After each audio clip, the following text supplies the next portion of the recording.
Hey guys, J0 here. I have been tagged by Ben the Bondsman on the 10-minute bug out situation there, meaning that something has happened.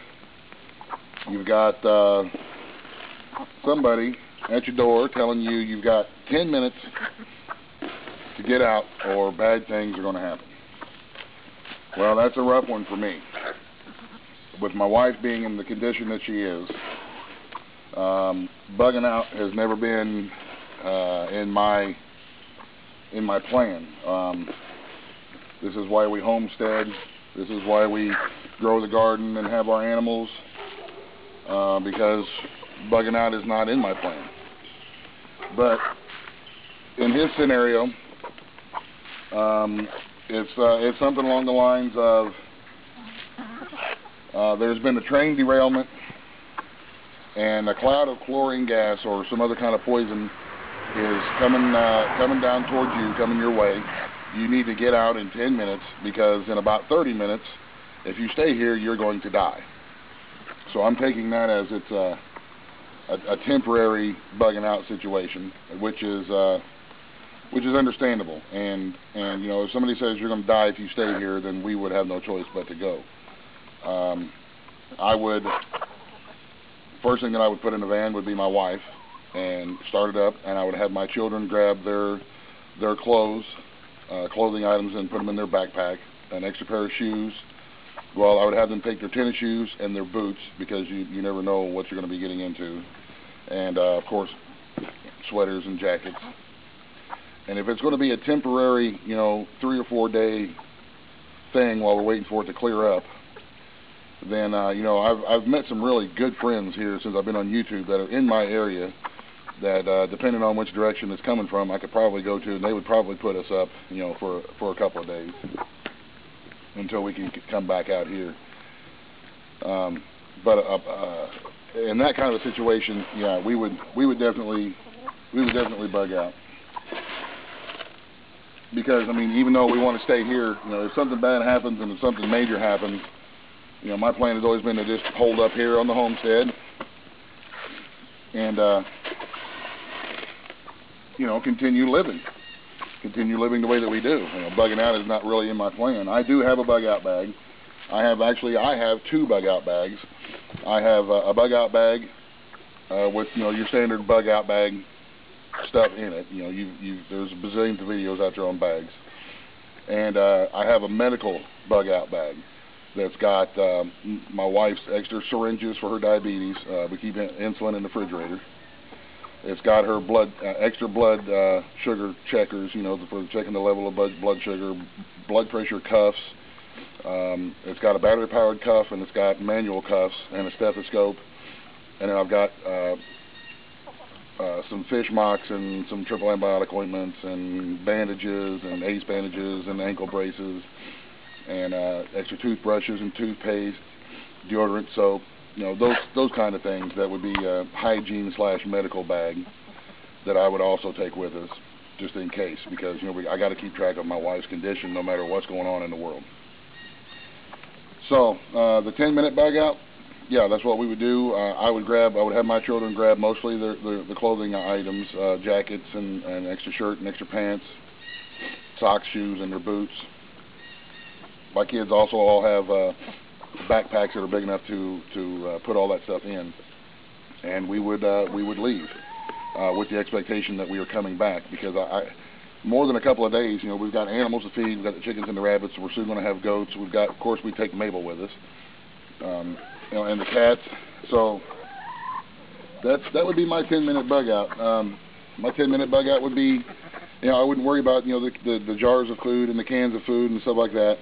I would grab what little bit of cash that we have here on hand, and I would probably utilize the Red Cross, assuming that they would have a Red Cross shelter of some sort set up to where you could get a sandwich if you needed it, or some soup or something like that. If it is indeed an organized, bug out, if it's an organized evacuation of a local area, then I'm pretty confident that those resources will be available. a big national scenario to where we're in some sort of SHTF or WROL situation. I'm not playing. I'm not set up to bug out. We're set up to bug in and stay here and continue to do what we do and rely on our animals in the garden and what nature provides us. Like I say, I'm trying to get some solar setup going. Trying to get some decent batteries. And hopefully I'll be able to get another panel or two and get those set up and going, just for a little bit of comforts. And we've got all of our, all the stuff that we can, which we've been canning a lot lately. And I would recommend everybody, if you can, if you have the ability to get some meat. We're getting ready to get into hunting season and deer season, and hopefully I'm going to try to put, at least 4 or 5 deer either in the freezer, in the smoke shack, or in jars this year to just beef up our food supply as far as what we have on hand, because I really believe that the food prices are going to get pretty expensive here winter and spring and early summer of next year. So, and I've even considered maybe building a little hog lot up a little ways on that old logging road and getting a couple of fall pigs and seeing if we can't maybe raise a hog or two as well. So there you go, Ben. My 10-minute bug out is pretty much like you would suggested in your video that tagged me. Is get some clothing items and some things, a couple of little things to entertain the kids with. I think my son's got one of the little Game Boy, whatever it is, little handheld toy game things. And then I would get my medical bag for my wife so I can keep track of her sugar and her blood pressure and stuff. And we would contact one of our friends in this area that we met through YouTube, some really good people, and depending on which direction we needed to go, settle down in there, you laid an egg, I get it, okay. Depending on which direction we needed to go, we would contact some of them folks and see if they couldn't put us up for a couple days, and then we'd go from there. And on a big bug out situation, I don't know that I would leave. I mean, if it's a big national, great big crap going on in the whole country, we're set up to stay here and keep homesteading and keep living the way that we live here. We're kind of used to it. If some great big thing happened for us and everything come crashing down out here in the hills, we would probably just be, what was that noise?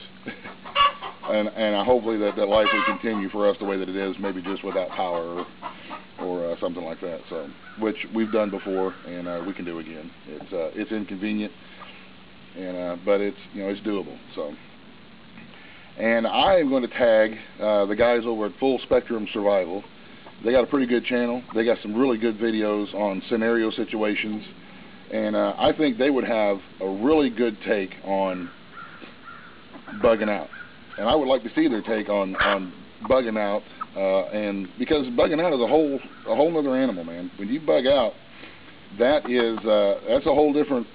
It's going to be a whole different lifestyle, and it's going to be a whole other set of problems once you get out into the world looking for resources and stuff. And I'm just not going to do that kind of situation with a handicapped wife and 4 small kids. I'm not doing it. We're staying. If it's a great big natural thing, so. If it's a great big, national thing, then we're staying. So stop biting me, Louie. So there you go. And like I say, guys over at Full Spectrum Survival, I dig your channel. I would like to get your take on the bugging out thing, and even your take on bugging in and forming a little community and homesteading and stuff like that. So I'll put a link down to their channel. I'll put a link down to Ben's channel. Ben the Bondsman 1. He tagged me, and I'm tagging Full Spectrum Survival. And I'll put links down in the description box. And I am going to get back after it. And I will talk to you guys later. Thank you, Ben, for the tag. Full Spectrum Survival. I look forward to your video. You guys have a great day. And God bless. The end. Buzz, the end.